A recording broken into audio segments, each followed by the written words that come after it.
I'm Claudia Stravato, and I'm the worship associate this morning and part of the team that's working to bring this service to you wherever you may be. We are an inclusive congregation that welcomes you as you are, inclusive of all of your identities, complexities, and situations. We welcome your whole self, even if it isn't fully assembled, because we recognize that we are all a work in progress and that we are all in this together. The service this morning is being posted on our YouTube channel and our Facebook page so that folks can watch it again later. Feel free to share it with your friends.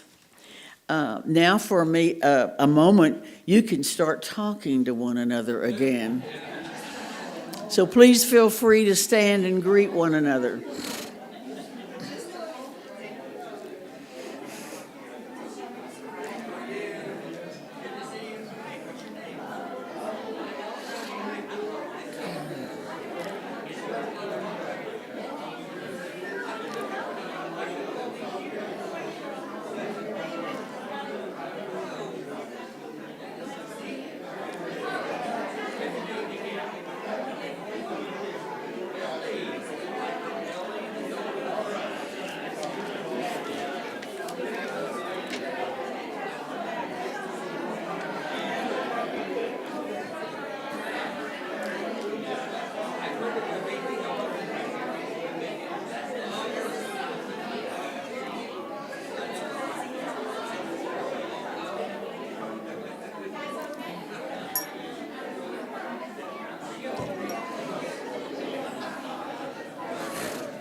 Remain standing, and we're going to say our affirmation. Love is the doctrine of this church. The quest for truth is its sacrament, and service is its prayer. To dwell together in peace, to seek knowledge and freedom, to serve humankind in fellowship, for these high purposes do we unite in worship. Please be seated. At this time, I will light the chalice. I want to I smile every time I say the affirmation. Years ago, back in 1979, those of you who have been around a long time might remember Susan Harris. And Susan and I made the congregation change the words in the affirmation from mankind to humankind. And it was kind of a furor. I don't know whether Dick remembers it or not, but every time I say the affirmation, I think about my good friend Susan Harris. May our chalice light and consume our regrets for the past, our fears about the future, and our worries about today. May it light for us a path of joy and peace.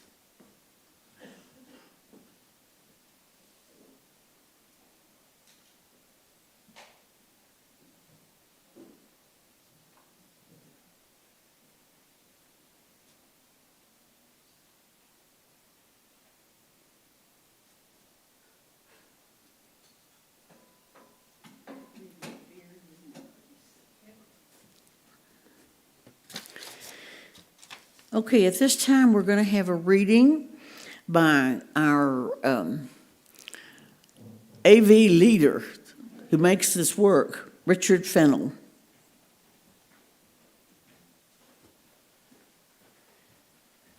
Hey, dudes.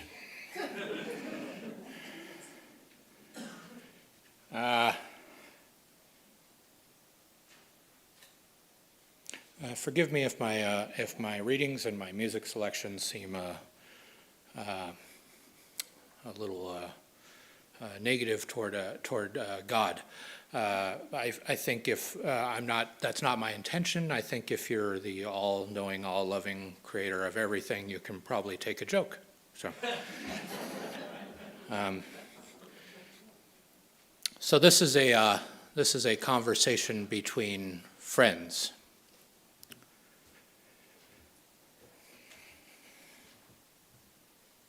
Does God eat his boogers?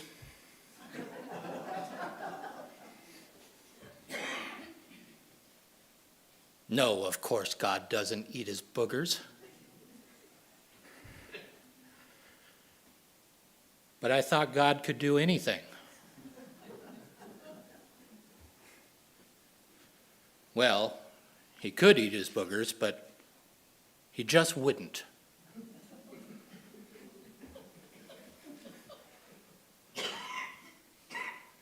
So, does he have boogers?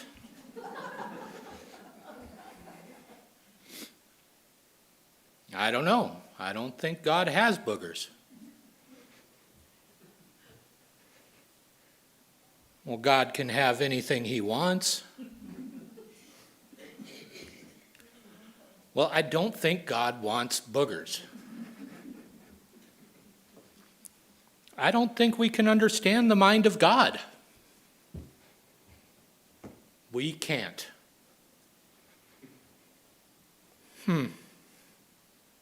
Maybe God is a booger. God is not a booger. But God is all things. He's an all-knowing booger. Please stop. He's a wrathful, all-knowing booger.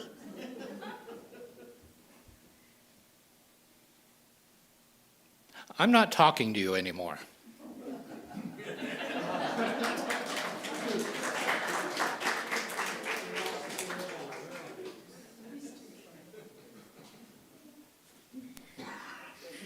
You would only hear that reading in a Unitarian Universalist congregation.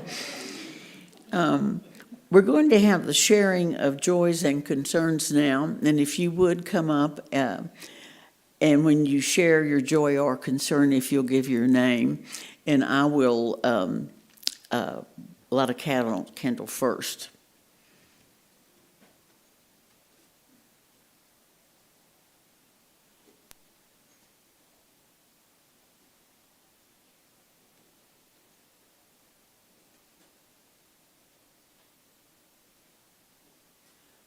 I'm lighting this. Is it on? That's me. Is it on there? Yeah. Okay. I'm lighting this candle in honor of Black History Month.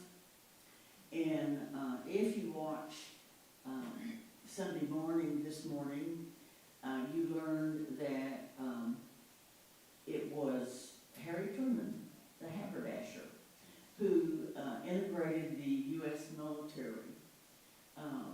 He came from a family that owned slaves, but he was so offended and appalled by the treatment of black soldiers that he made that great determination, and they thought he would never be elected again because he did it. And so I think we should remember that Harry Truman did something very important in honor of Black History Month. Now, if anyone else has a joy or concern?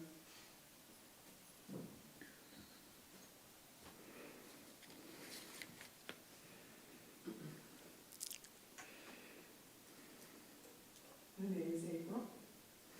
I'd like to say that I went to the women's rally yesterday in March, put on by the National Women's March. It was an excellent rally, really good speakers. And one of the speakers was Claudia. And I have to say, she did a wonderful job because she brought it all home to Unitarian Universalism. She mentioned our name several times, told what the stand was by the UUA, and it really went over well, and I thank you for that.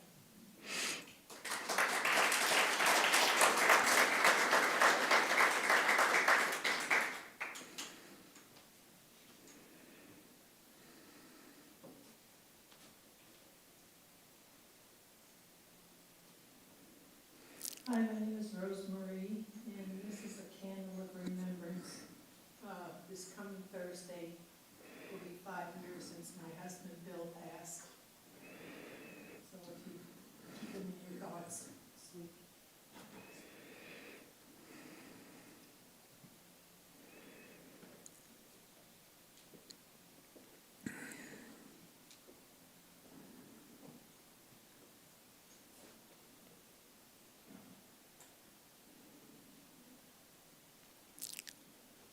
Good morning, my name is Joan, and I wanted to second what April just said about Claudia speaking at the Women's March.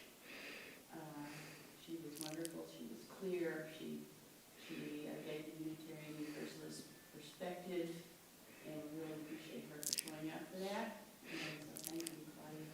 And I also wanted to thank a committee that I don't think has been thanked here, so a candle of gratitude for the COVID committee. It's no longer, it's an ad hoc committee, it's no longer meeting. Especially, I wanted to thank Tom Nichols, who was the spearhead of that and the chair of that committee. He kept us safe. He did the research every week and every month, had a report to the board about recommendations, and he kept us in our masks when we sometimes didn't want to be in them, but he held the line, and I really appreciated that, that he was concerned and he wanted us to be a healthy congregation, and I think that he deserves a lot of thanks for that.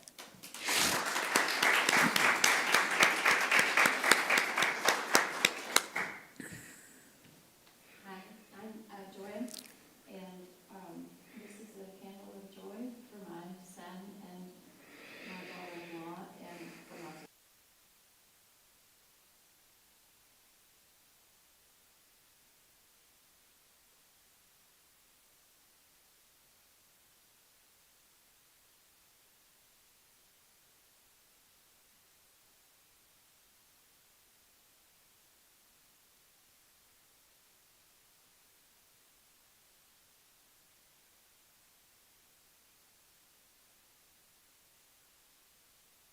will be sleeping through the night. And I said, okay, you go, God. I've read books about this now. We'll see.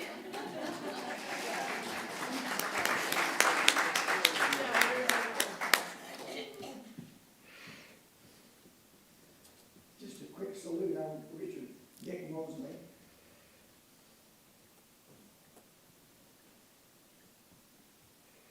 Amarillo lost somebody this last week who was a tremendous defender of civil rights, and especially black justice in the Panhandle, Jeff Blackburn. Please remember him in honor.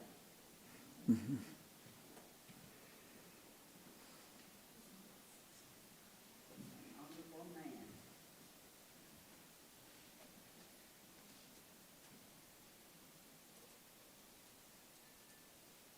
I'm going to light this last candle with a concern. I am supposed to speak to the Trinity Fellowship this Thursday on maternal morbidity and mortality. And they are asking to work together with the League of Women Voters. And I don't know where it's going to go, but after me speaking yesterday, they may uninvite me. But right now, I'm supposed to speak on Thursday, and I want y'all to think about it on Thursday.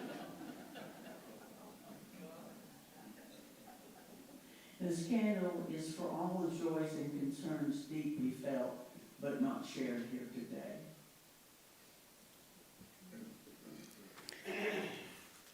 We're going to have another reading from Richard Fennell, and we will anticipate it greatly.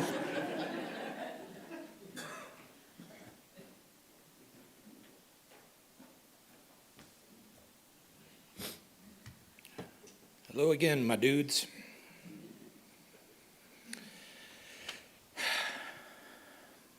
This is called Closure. It's just random late night thoughts. It was a nice day last Sunday, so after service I drove to an area I had in mind, and I walked for a little while until I reached a secluded spot where there lives a very old tree.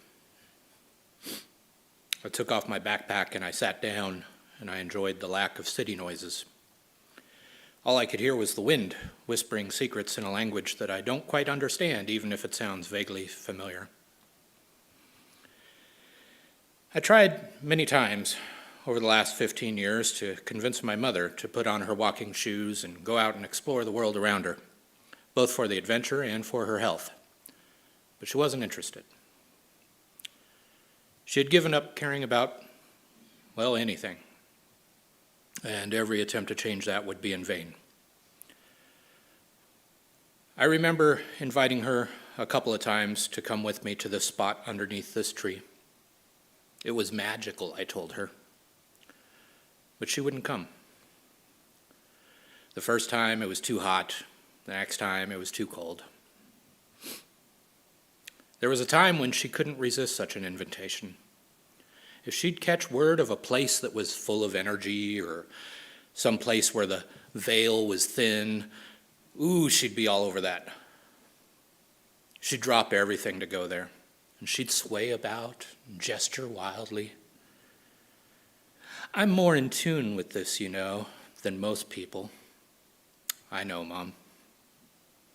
I never did believe in any of that hippy-dippy nonsense, but she'd be glowing, and it made me happy to see her happy. But now, even magic couldn't tempt her to come outside. This time was different. This time she did come along with me. I unzipped my backpack and I pulled out a sturdy, clear plastic bag which held my mother's ashes. It was zip-tied closed, and attached to the tie was a thick metal tag the size of a $50. It was stamped with the words, "Lighthouse Crematorium." It looked like the sort of thing you might see on a dog collar. What was the point of it? Am I meant to keep it like a macabre souvenir? It annoyed me. I don't know why. Mom never decided on anything specific when it came to a final resting place. She'd hear about something cool, like the Neptune Society, where they mix your ashes in with the structures that they use to make artificial reefs. That sounds lovely. That's what I want when I die. But that was only until she heard about some other cool thing. Much like other aspects of her life, she simply couldn't settle on one thing and feel content with that decision. No matter where she was, she felt certain there was a better place to be. A place where she could be truly happy. She never did find that place. I snipped the zip tie with my little multi-tool that my son had given me as a gift one Christmas years ago. I was glad I remembered to bring it. I poured the ashes out around the base of that tree. It didn't take long for some of those ashes to get swept up by the wind, and I watched as they swirled and danced in the breeze, and I said to her, "See? I told you it's magical out here." It felt normal. It felt like how you might expect it to be when two people who loved each other have to say goodbye. Our relationship was anything but normal or loving. But just for a moment there, it felt like it was. Claudia shared this Maria Popova quote with me just a few days after my mom passed. One of the hardest realizations in life, and one of the most liberating, is that our mothers are neither saints nor saviors. They are just people who, however messy or painful your childhood may have been, and however complicated the adult relationship, they loved us the best way they knew how, with the cards they were dealt and the tools they had. It is an entire life's work to accept this elemental fact, and a life's triumph to accept it not with bitterness, but with love. As I close the book on our very difficult and complicated relationship, yes, John, I'll try to follow that advice. I'll let go of the pain. None of it matters anymore. I'll focus only on being thankful for the fact that she brought me into this world so that I may love others with the cards I was dealt the best way I know how.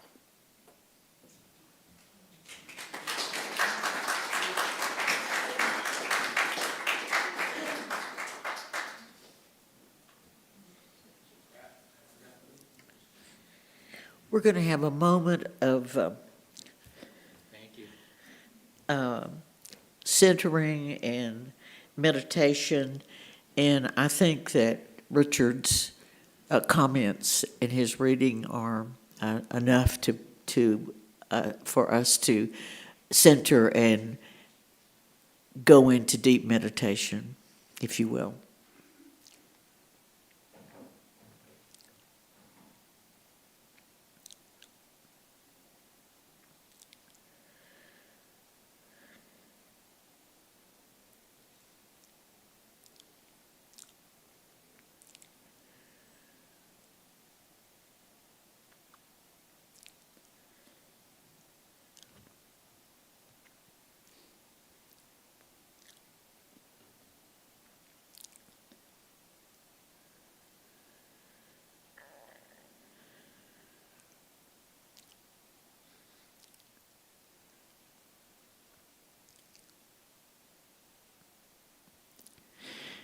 We'll have a music selection now.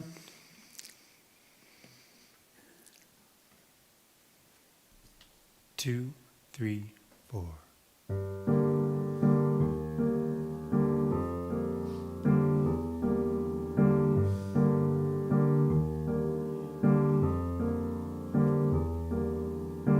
Dear God, hope you get the letter, and I pray you can make it better down here. I don't mean a big reduction in the price of beer, but all the people that you made in your image, see them starving on their feet, 'cause they don't get enough to eat from God. I can't believe in you.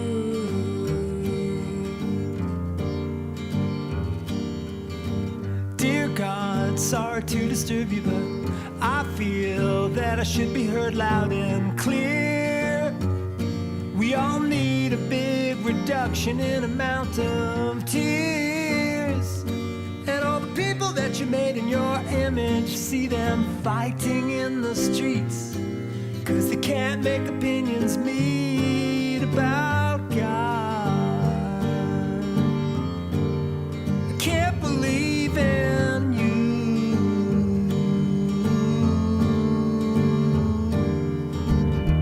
Did you make disease and the diamond blue? Did you make mankind after we made you?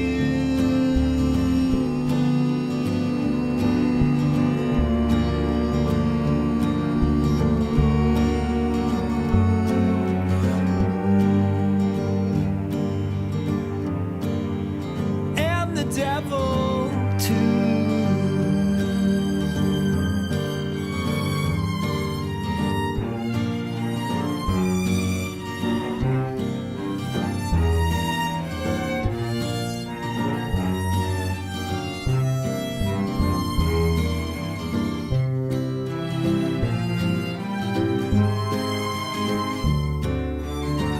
Dear God, I don't know if you noticed, but your name is on a lot of quotes in this book. And us crazy humans wrote it, you should take a look. And all the still believing that junk, it's true. Well, I know it ain't so to you, dear God. I can't believe in, I don't believe in, I won't believe in heaven or hell. No saints, no sinners, no devil as well. No pearly gates, no thorny crown. You're always letting us humans down. The wars you bring, the babes you drown, those lost at sea and never found. And it's the same the whole world round. The hurt I see helps to confound the Father, Son, and the Holy Ghost. It's just somebody's unholy hoax. And if you out there, you'll perceive that my heart's here upon my sleeve. If there's one thing I don't believe in, It's you.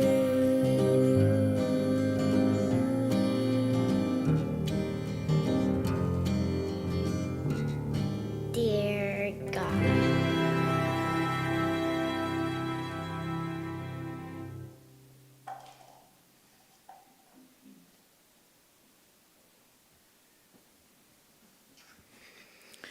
That was powerful.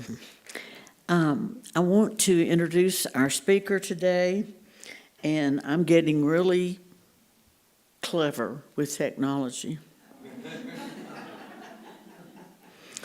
Bonnie Roos is professor of English, department head of English, philosophy, and modern languages, and director of research at the Sybil B. Harrington College of Fine Arts and Humanities at West Texas A&M University.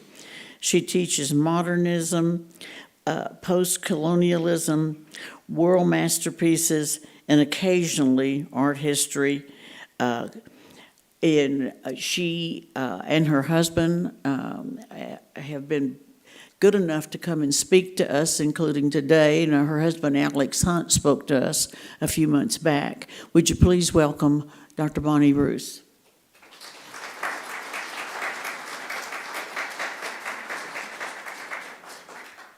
Thank you so much. It is so kind of you to invite me here. My husband is actually home with COVID. I tested negative this morning, and I am just trying to make sure y'all are safe, so please forgive me for talking through my mask today. It's not you, it's me. All right. Thank you also for having me. This is Super Bowl Sunday, so I'm kind of amazed to see that there's anyone here at all. It's wonderful. Thank you. Very kind of you.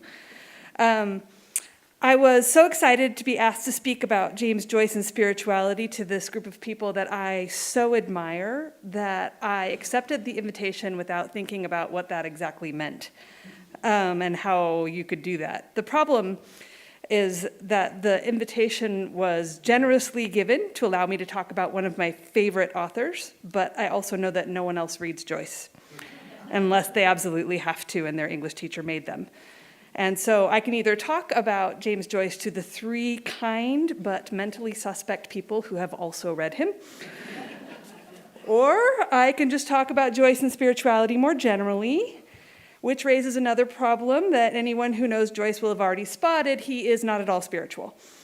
Not at all. He talks extensively about religion, about religious practices, religious figures, religious politics in his writing, but he's not a spiritual guy, and not any of his characters are particularly religious, or not particularly spiritual. So we're stuck there. So to talk about James Joyce and spirituality, I want to use the term in what my two teen boys would call a meta way. In other words, Joyce is thinking about how, as Descartes reminds us, that thinking defines who we are. That is, cogito ergo sum. I think, therefore I am. Joyce was a thinker, and all of his writings reflect thoughts and observations he has about the people who live in the small, dusty, agricultural, insular, working class, conservative, religious place that is 1894 Dublin, Ireland. And I find that studying Joyce helps me to think about the people who live here in my place, in my moment, who I find to be not so different from the people that Joyce describes in his works. Not all of us are accustomed to thinking about the other people in the various communities to which we belong as who we are. In our youth, our social media accounts, our daily deadlines, we are conditioned to self-absorption and disconnection. Ask me because I've always got the phone in my face. To become more spiritual people, I suspect we are most often told to look within.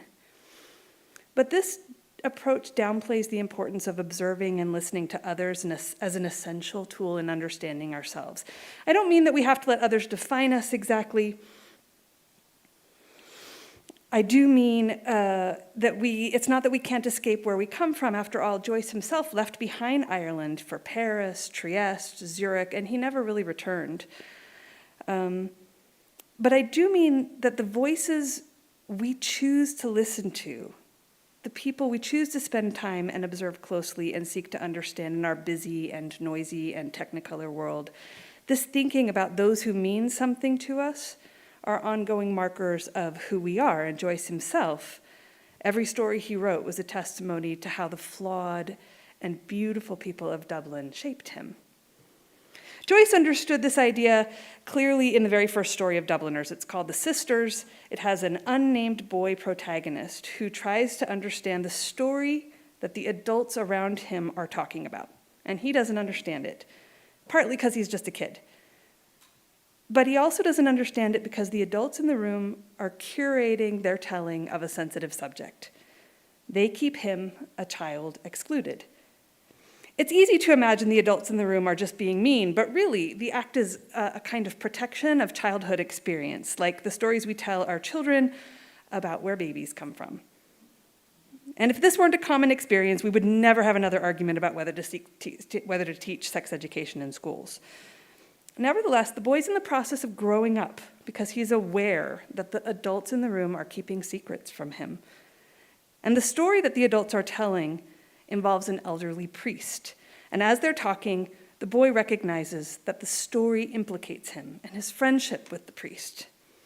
And the boy likens this figuring out process, this understanding of what the adults in the room are saying, to reading a gnomon. This is a fancy word used to describe the shape or outline left behind by a single missing puzzle piece. A magic decoder ring for life. But the boy understands his job is the much slower task of building his own decoder ring by seeking to understand the missing piece based only on the outside edges. And really, the boy doesn't quite know who he is or how to participate in the legacy those in the room seem to know without being able to figure out what that piece looks like. The boy's missing identity, it transpires, has to do with his limited understanding of history, which is something we all understand, right? History is such an abstract concept when we think about it. We're all born into a moment lacking any understanding of history whatsoever. We're blank slates, unwritten pages. As children, we begin the work of catching up for the rest of our lives based on the conversations and views of people around us who tell us how we fit into history. We might feel the loss in the death of a loved one and no longer being able to get the answers to questions we didn't realize we wanted to know and hadn't ever asked, which we understand is a profound loss of self. And then as we grow older, we accept into our history the stories of people who have no obvious relationship to us at all, who offer incomplete and imperfect artifacts of their lives into which we somehow try to fit ourselves, our families, and our culture. We emerge into a larger historical moment into which we are implicated. We must contend with the actions of the communities in which we participate even before we are born. That is so tricky.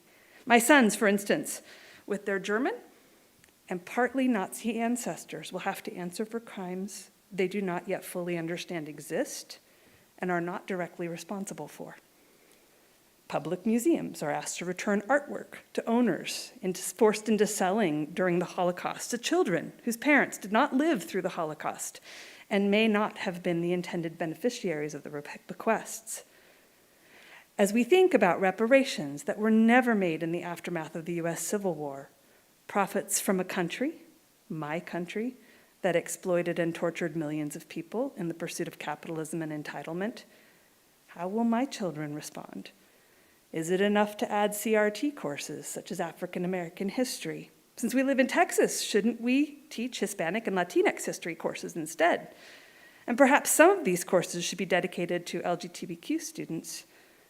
In all our efforts to represent, is it any wonder that our sense of self, our sense of nation feels fragmented and disrupted, or that parents are choosing to homeschool or to provide a personal stamp on education? We live in a moment where so much information is available that any attempt to contain history, a US history course, for example, means we are as responsible for what we failed to cover as we are for the substance that we did. We obsess over what's missing and the many ways in which we cannot fit ourselves into the history that we are offered, just like Joyce's boy narrator. Though he knew Catholics to be the most marginalized group in his country, Joyce did not agree with the separation of Irish Catholic history or literature. But Joyce knew that one-sided histories about his country, Ireland, had to be contested. In this case, the boy has been told concerns about a foundational national moment, the 1798 rebellion, which is any good Irish history book will tell you, was lost due to British informants. The British were very successful in planting spies. And the folk tale tells us of a poor boy headed for war for the Irish resistance, but being a good Catholic, the boy stops in a church to confess his sins in case he should die. A British soldier, disguised as a priest, hears the confession, learns of the battle plan, and tragically has the boy arrested and executed. And isn't this how many of us find history to work? Pawns in a system so stacked against us that we are too disenfranchised to impact. It must have offered Catholics a great deal of consolation to imagine that their national uprising failed because the unscrupulous British Protestants didn't play fair. Folktales make it simple to imagine the world in terms of good people and bad people. They're easy to understand, easy to sell and transmit, and you can just ask any good media outlet, they're easy to sell. Easy to fit into a bumper sticker or a tweet. But there's a reason we associate folktales and fairy tales with children's stories, children's understanding. In Joyce's moment, the politicization of history, the addiction to stories that create martyrs and villains in support of our side, the right side of history, was a barrier to progress.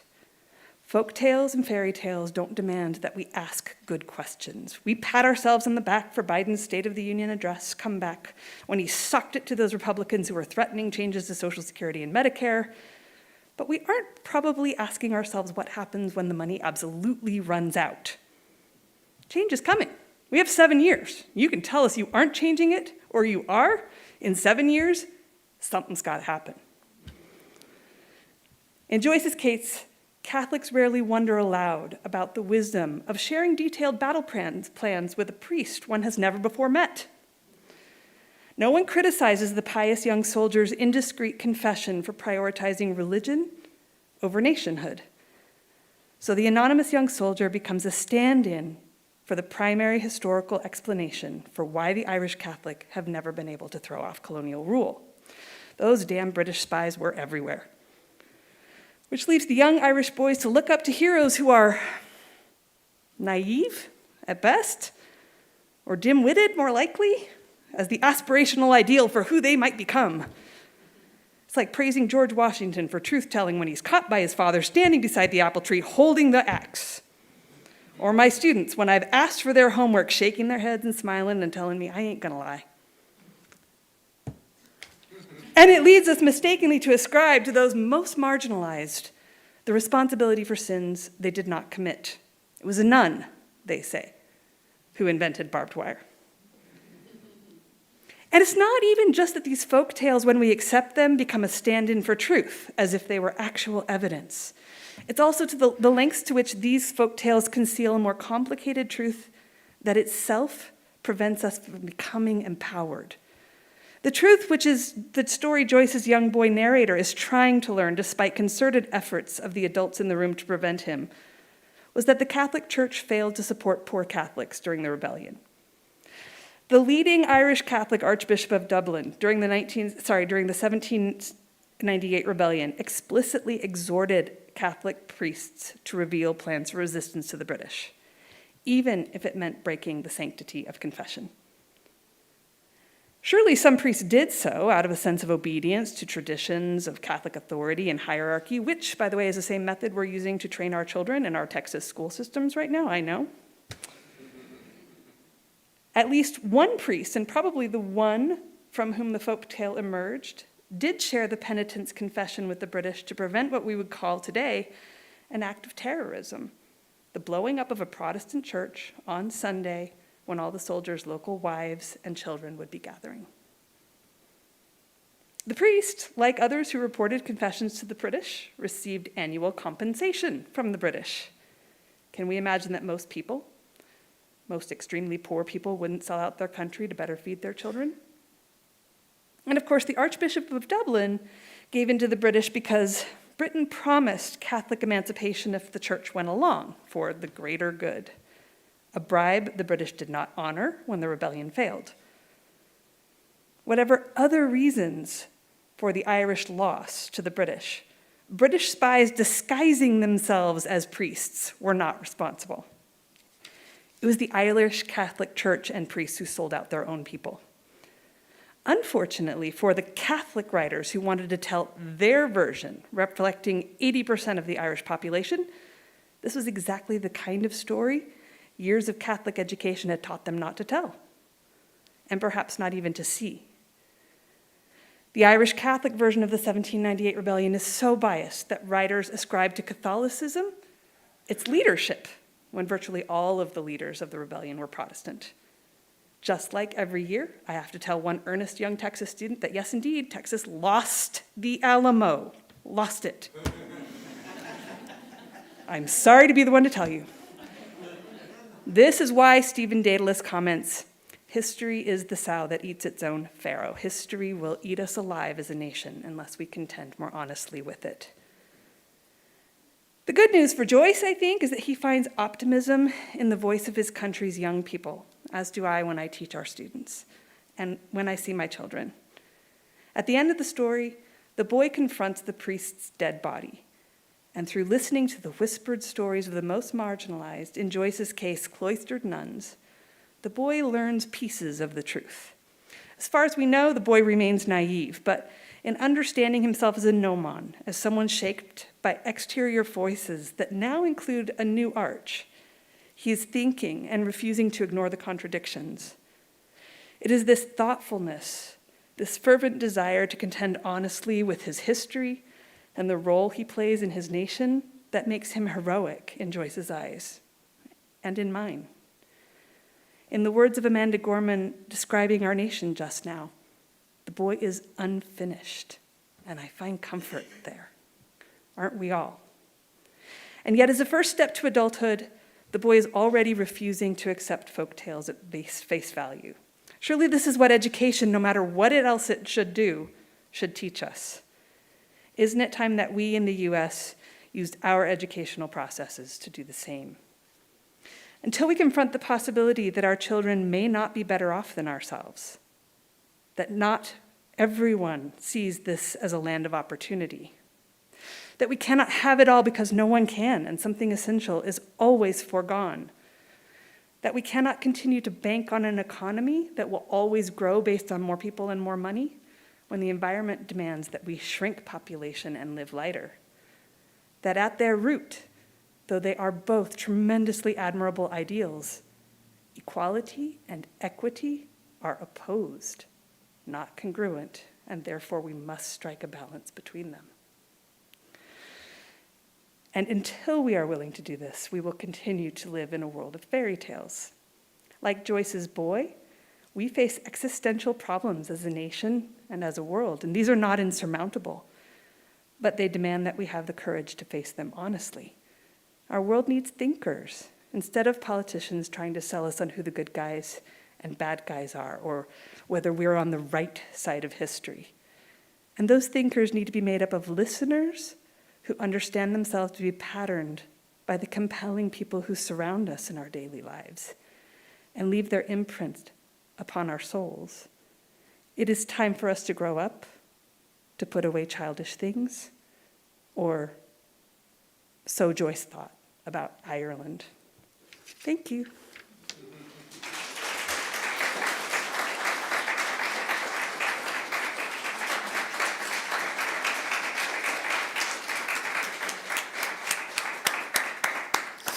Thank you so much. At this time, we'll have the, in the Church of Christ in which I was raised, we called it the collection plate. We don't call it the collection plate here, but I want to get us into the offertory with some words.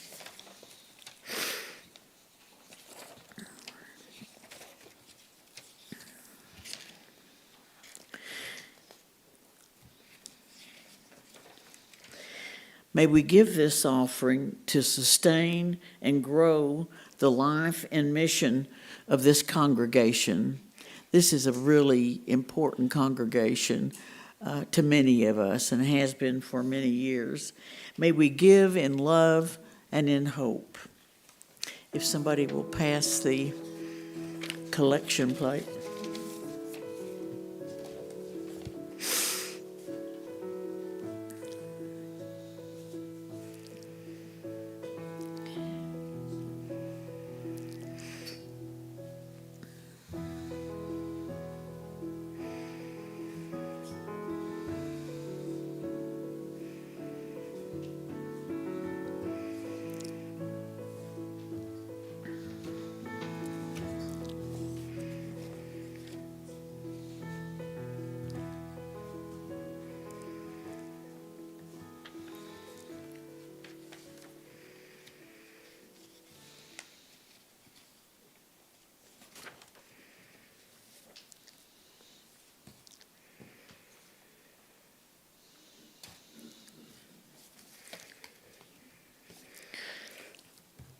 Okay.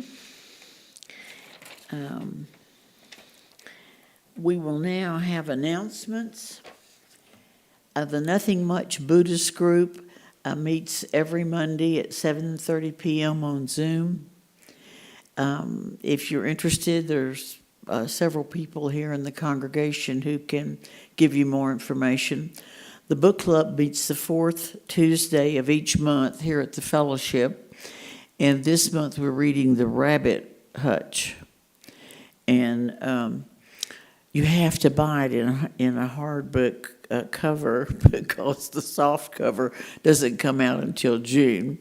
I'm sort of fussing at Dick Mosley. Our Knowledge Seekers class is just marvelous. We meet every Sunday morning. And we watch videos and have good discussions. These are our upcoming services. Sunday, Rossi's going to talk about, I thought we had her topic, but she's going to be talking on aging and how we all age differently, et cetera. Give me the name again, Sunday. Okay, did you get that? Aging Well. Okay, and then the following Sunday, Reverend Valerie Gooch, who started the park, it's a facility downtown on 6th Street that sort of takes care of the homeless during the day. At night, they can go to some of the shelters, but her facility offers them opportunities for warmth, and different groups provide food on different occasions, and I hope that we can consider that. But she's going to talk about rehabilitating the homeless. And then on March the 5th, we're going to have Reverend Megan Lloyd Joyner talk about Wild and Full of Grace. And so please anticipate those. We always need volunteers. We are a lay-led congregation. We need greeters, worship associates, readers, committee members, musicians, and so on. At this time, yes. I'd like to tell everybody there are new updated member directories on the counter in the front room. Oh, we have new directories? Oh, wonderful. Oh, be sure, she says they're on the counter as you leave. Be sure and pick up one. That's very helpful. Thank you. At this time, I'm going to extinguish the chalice, and then we'll have our closing words.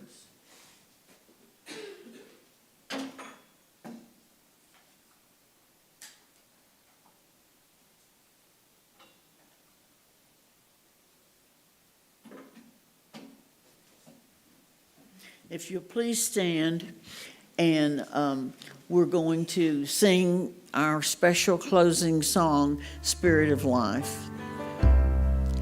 Spirit of life, come unto me, sing in my heart all the stirrings of compassion, blow in the wind, rise in the sea, move in the land, give life, shape of justice, roots hold me close, wings set me free, Spirit of life, come to me, come to me. And now our closing words. May the fellowship of this hour touch and move our lives until we come again together. Thank you for attending.